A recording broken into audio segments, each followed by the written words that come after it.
Hey, what is going on everyone? Welcome back to another Clash Royale video. Now, before we get things started off today, I'd just like to ask, are you all enjoying these guide videos that I make? Like for the challenges such as the Night Witch and the Bats challenge. Did you really benefit from watching those videos? If you did, feel free to let me know down in the comments below because I'm considering doing it for most of the upcoming challenges. However, I will not be covering those small 24-hour challenges really with all the regular cards in the game and stuff. I don't have the time to cover each and every one, so please do not expect those in the future. However, if I do manage to get the time to play the events, I will more than likely have something that I'd want to show you all, so maybe then I'll try to cover some videos. Now, take a look at this here guys. My opponent here has the archers and the bowler here, as well as the bomb tower and stuff, so they have pretty solid defense. And my best card really here, I would say, would be either the miner or the bandit. I also have the dart goblin and the bats on my side, which can help out on defense a lot, and so too would the ice spirit and the ice wizard. So like I said before, my opponent has some really strong cards for defense, and they can be pretty pesky on offense as well, so I have to be really careful when defending myself. So they drop this graveyard here and they rush with the archers, so I was a bit taken off guard there and I had to defend with a lot of elixirs. Honestly, I spent so much there, it was a waste. And they even fireballed everything down, nothing survived. I was hoping to get the bandit in there with the miner for a nasty counter push. The miner and bandit is a great combo, especially in the draft challenges because you need specific counters for them. I might have forgotten to mention that as a tip in the tutorial video before, but when you're playing draft, try your best to take cards that require specific counters, so it will just make it more difficult for your opponent to really decide how they wish to counter. And look at this again here. We are rushing with the Ice Spirit and Dart Goblin combo. Now that can take a tower within seconds really because the Dart Goblin has so much high damage. It's just incredible. Now look at this here. We come in for the bandit miner rush, and just when you think the bandit is about to die, I zap. The tower retargets to the miner, and look at that. We have insane value there because of the damage that was done by that one bandit surviving for just a little bit longer. So when you're playing these challenges, like I said, take cards that require specific counters and it will really just frustrate your opponents to no end. So we are back up again with the miner and bandit in rotation, so we go again for the quick rush. The bowler is distracted by the miner there, and as the bowler dies, I get ready with my zap and we clear the archers so that the bandit gets straight to the tower. While the bandit is tanking, the dart goblin manages to finish off the tower. And with reference to what I was saying before about the ice spirit and the bandit, the ice spirit and the dart goblin, what am I saying? They can do over 1,000 damage in just a matter of seconds really. So if your opponent is broke on elixir and they don't know how to defend it really, it can be quite frustrating for them. He'll just put you in the lead really easily. For a cheap, quick push like that, it has a lot of value, and I advise you all to consider trying it out in the future when you have the chance during these challenges. Who knows, maybe it might be the deciding factor between you winning and losing a game. Alright, let's move on to the next fight. Now for the second fight here, you'll see what I was talking about before, and that was taking cards that require specific counters. So my opponent has the arrows. I give them the princess as well, even though the princess can actually be really great. I figured I'd get a lot more value if I took the dart goblin again, because dart goblin does insane damage and he's just very fast and he almost always gets 2 to 3 darts on a tower. Now lava hound or graveyard, I already have graveyard counters, so we're definitely gonna go with the lava hound. Now looking back on it, I was really surprised when I got this hand here because the lava hound and the balloon are a really strong combo. I'm not gonna lie about that, but I was really surprised that I got such a powerful combo of cards, especially because they are some of the cards that I use least in the game. Generally I do not pick up lava hounds at all, and the same goes for balloons, so I was just really surprised that I got them together. Now my opponent has this witch coming up there, and I know I had the fireball that I could have used against her, but I was like, hey, let's save that fireball for a little bit longer, and look at this. thanks to doing that, I do manage to clip the witch and the minions from the minion horde there, and with the goblin gang helping out, I was able to take out the remaining minions, and I was trying to kill the princess there, but I actually overestimated the range. Thankfully, I did, because the dart goblin would have died instantly to the arrows that were raining down on everything there. So it didn't work out that bad, and we managed to get that princess down with the bats for a +1 elixir trade. Now it was at this point that I began looking at the other cards that I had, and those were the executioner and the giant.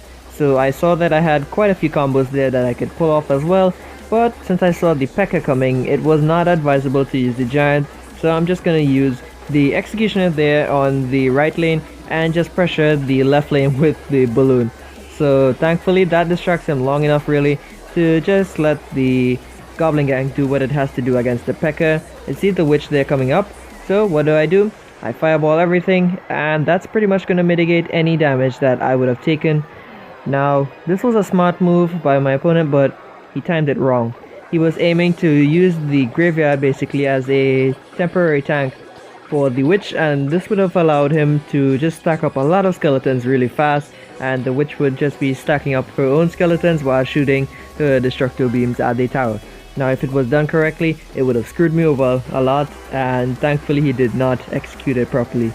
So if you really look at our decks here, I think he has the more practical deck. I mean, it seems like a sort of balanced deck, sort of, emphasis on sort of, but thankfully I was able to just play around with whatever the hell he gave me and make some things work.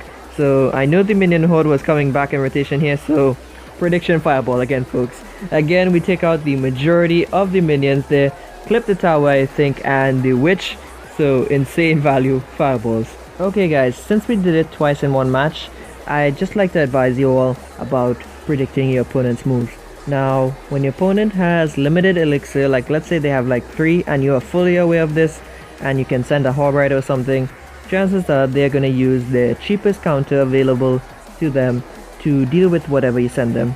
So this might be minions or a minion horde, or maybe a skeleton army, goblin gang, or maybe even barbarians or something like that. So what you want to do is just cast a spell in advance where you suspect they will drop their counters, and what this will do is just really going to allow you to get rid of those troops almost instantly as soon as they spawn, and or maybe even hit the crown tower in the process of doing so.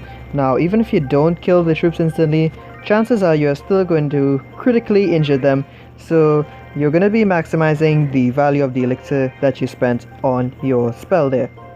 Now let's just take a quick look at why I took the cards that I did. I took the poison because it covers a lot of area and has a lot of potential value.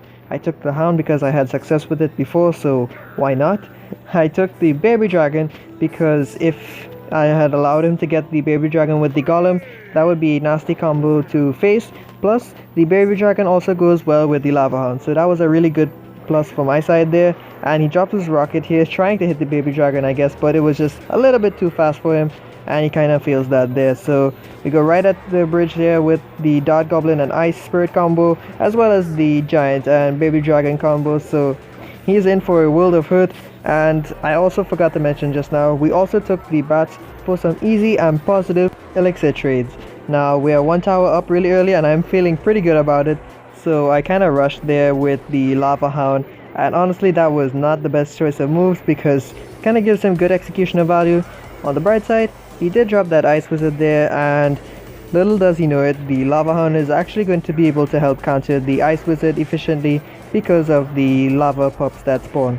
So we're pretty much sitting at full elixir here, just waiting for him to make a move, and since he drops the ice wizard and the knight behind it for some reason and stuff, it's kind of wasting a lot of elixir there. So I'm just going to counter it really cheaply here, or kind of smart really, with the giant to soak up all the damage. He drops a bandit as well in the mix, and I'm going to just use the dart goblin and the bats for some easy trades. And just to avoid taking any extra chip damage, I use the ice spirit there on the miner so that the dart goblin can help whittle him down with all the constant flow of those darts. Guys, dart goblin is insane. I know he's not used so often, but trust me, he packs a punch and he really does a number on towers if anything tanks in front of him for just even like 3 seconds, it equals a lot of damage when you think about it, because of his high DPS rate and pretty okay damage really. And now we have 1 minute left on the clock, and my opponent still has not used that golem yet, so he's really just asking for trouble. And look, what the hell was that rocket as well? I know his first rocket was bad, but come on, that one was even worse. What are you aiming at, man? Please control and aim your rockets a little bit better. You're just wasting your elixir, dude. So when you're playing with rocket, guys, I know it is a slow card, it is deadly, but it is a big investment of 6 elixir. So what you'll want to do when playing rocket is just average where troops are going to be in just a second or two, so that it doesn't not go to waste. And now look, just because of that one mistake there, he gets 3 crown, and we barely took any damage at all really, because of how defensive we were able to play, and mostly because of how bad he played as well. So let's just hop into this next match. Now this next match, guys, this deck is insane what I got here. Miner or Giant, you guys know me well. I will obviously take that Miner. Lumberjack or Royal Giant. Now, not a big fan of the cheese there, so gonna have to take the Jack on my side there. Fire Spirit or Ice Spirit? I think Ice Spirit is the better call, and Bats or Electro Wizard. So I already have the Ice Spirit there, so I'm kind of leaning towards that Electro Wizard because his stun attacks can be really helpful in some situations. And let's just get right into it. We are fighting Kirito. Now, aside from his double giants in his deck, Kirito has a really strong set of cards available to him. He's got the Executioner, he's got 3 muskets, bats, fire spirits. This guy couldn't have gotten a better hand for drafting here because of my silly decisions to give him some of these cards. So if you take a look down below, you will notice that Kirito gave me some really questionable cards. He gave me Skeletons, which are a top-notch card for 1 elixir. I just generally don't use skeletons in my decks much, so that's why I was not so satisfied getting them. Now, my deck here, it is something like a control cycle deck, I guess, because it has both the Ice Spirit and Skeletons. But then, when you look at some of the other cards, we've got Clone Spell. Now, I'm not a big fan of Clone Spell. To be frank with you, I think he would have done better with the Clone Spell than I would have. And now I'm just gonna be cleaning up that giant there with the Lumberjack and stuff. And I know he has those Fire Spirits in rotation, so I predict Zap. And now he drops the Ice Golem. Guys, the Ice Golem is so darn annoying for me right now because he's just gonna be blocking and mitigating a lot of damage that I could have gotten with the Lumberjack. And seeing as he countered my Lumberjack fairly well, I take this time to just use the Miner in the Rage spell. Now, this is a move that I've developed myself by playing with a Miner Lumberjack control deck. Yeah, you heard me right there, folks. I use a Lumberjack in a Miner deck. Well, control really, on ladder. And I've been using it for quite some time now, and I've picked up a lot of really interesting tricks that I try to pull off every now and then. And thankfully I was able to have one of those fortunate moments to demonstrate it on screen for you folks at home. So he's got these 3 muskets coming in now, and I did not get that Lumberjack down on the left in time, but thankfully he's distracted on the right for some reason, I guess, and manages to ignore that Lumberjack long enough for him to get quite a few swings there on the left tower. So seeing as I got some good damage done on both towers now, I am just going to keep defending really. And look at this, he was in the back to distract the Executioner while the Skeletons and Lumberjack clean up the Giant, and we are back and ready again at it with the Miner and Lumberjack combo, this time with the Miner tanking up front, and he mitigates a lot of damage yet again with those Fire Spirits and Ice Golem. It's pissing me off to no end really, folks. But look at this, my right tower is just 1 Royal Giant shot and a Fireball away from death, so I kinda ease up on defending it a little bit there, and he goes in with the Fireball. Really, that was not a smart move there. He could have saved the Fireball for my Miner or something like that, because it's my best source of damage.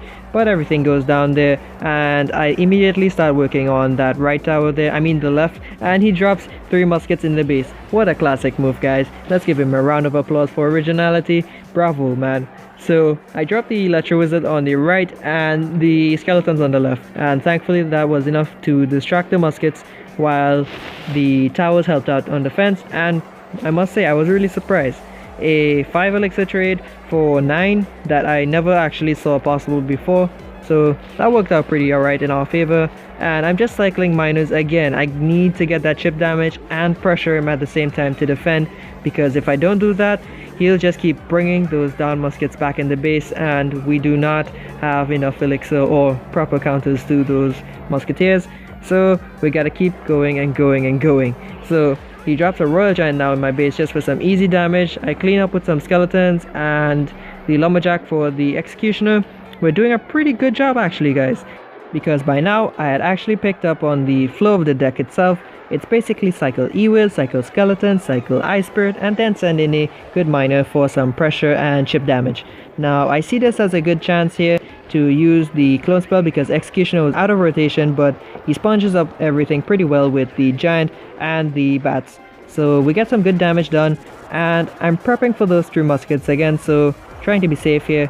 And what are we going to do? We are going to send that miner in pretty deep, and I know he's going to counter with something, so I readied that clone spell and use it. And look at this, the cloned miner soaks up the fire spirits there, and the real miner finishes off the tower. That was insane, and I must say I impressed myself by playing with such a really cheap but weird deck. So I had fun overall playing this patch challenge here, and now let's just take a quick look at some of the highlights for today's video.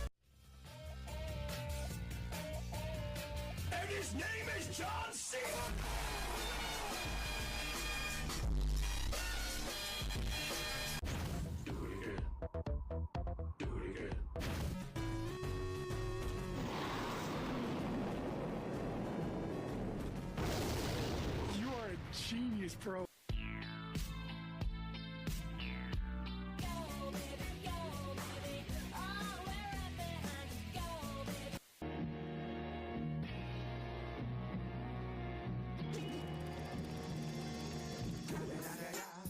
It's the one and only Digo Double G. Okay guys, that is going to wrap things up for today's video. Hope you all enjoyed, and if you did, remember to leave a like on your way out, and maybe even share the video with someone you think that would enjoy the type of content that I am putting out. Special thank you once more to my friend Ryan from Badge of Honor for these awesome thumbnails, dude. Keep them coming. And if you all are wondering why it takes so long to upload videos, it is because it takes a great deal of time to edit and upload videos, so please bear with me.